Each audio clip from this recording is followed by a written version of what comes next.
Cricket में आपने yorker देखी है, बाउंसर देखी है, कटर भी देखी है, तो दूसरा का नाम भी सुना होगा। लेकिन क्या आपने कभी मून बॉल के बारे में सुना है? इंग्लैंड के ऑलराउंडर सैम करन ने क्रिकेट की डिक्शनरी में एक नया शब्द जोड़ दिया है, जिसने दुनिया भर के दिग्गज बल्लेबाजों की रातों की नींदें उड़ा रखी। क्या है ये गेंद और क्यों आईपीएल से है इसका नाता, करेंगे इस पर बात। 83 मील प्रति घंटे की रफ्तार से गेंद फेंकने वाला एक गेंदबाज अचानक 43 मील की रफ्तार पर कैसे आ जाता है?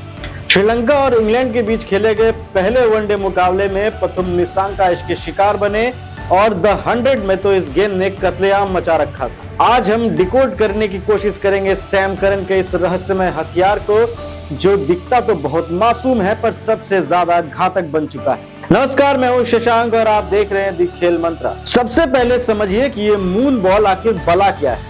ये एक ऐसी डिलीवरी है जो बहुत ही धीमी और हवा में बहुत ऊपर तैरती हुई आती है। श्रीलंका के पथुम निसांका पहले वनडे में इसके शिकार बने। निसांका करन की इस अल्ट्रा स्लो बॉल की गति और फ्लाइट को भांप ही नहीं पाए और गेंद सीधे फील्डर के हाथ में खेल बैठी।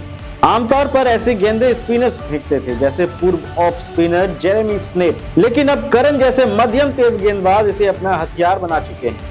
करन अपनी रफ्तार को, जो कि 135 किलोमीटर की आसपास से वो फेंकते हैं, घटाकर गेंद को सीधे 70 किलोमीटर पर ले आते हैं। और सबसे बड़ी बात यह है कि उनका एक्शन और रिलीज पॉइंट में बदलाव इतना सूक्ष्म होता है कि बल्लेबाज इसे भांप ही नहीं पाते।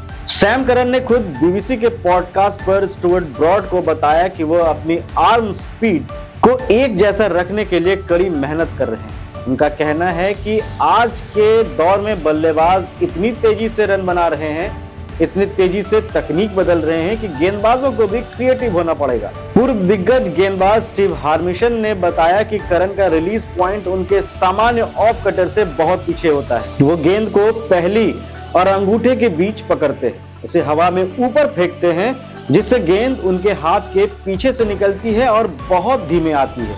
यह वही तरीका है जिससे 2005 एशेज में हार्मिसन ने माइकल क्लार्क को अपनी 65 माइल प्रति आवर की यॉर्कर से चकमा दे दिया था। द 100 2025 की शुरुआत में ही सैम करन ने इस गेंद से कोहराम मचा दिया। ओवल इनविंसिबल्स की ओर से खेलते हुए करन ने 20 रन देकर 3 विकेट झटके और लंदन स्पिरिट को महज 80 रनों पर ढेर कर दिया। करन के 3 में से 2 विकेट एस्टन टर्नर और रिचर्ड ग्लीसन इसी मून बॉल की वजह से गिरे थे।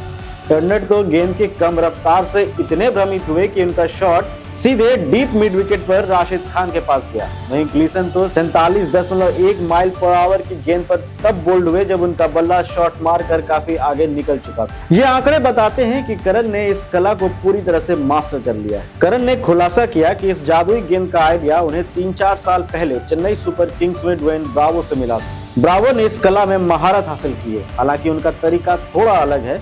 टाइमल मिल्स और जे डनबेक जैसे गेंदबाजों का मानना है कि आज के दौर में अगर आप वन ट्रिक पोनी यानी सिर्फ एक तरह की गेंदबाजी करने वाले बने रहे तो बल्लेबाज आपको कुचल देंगे।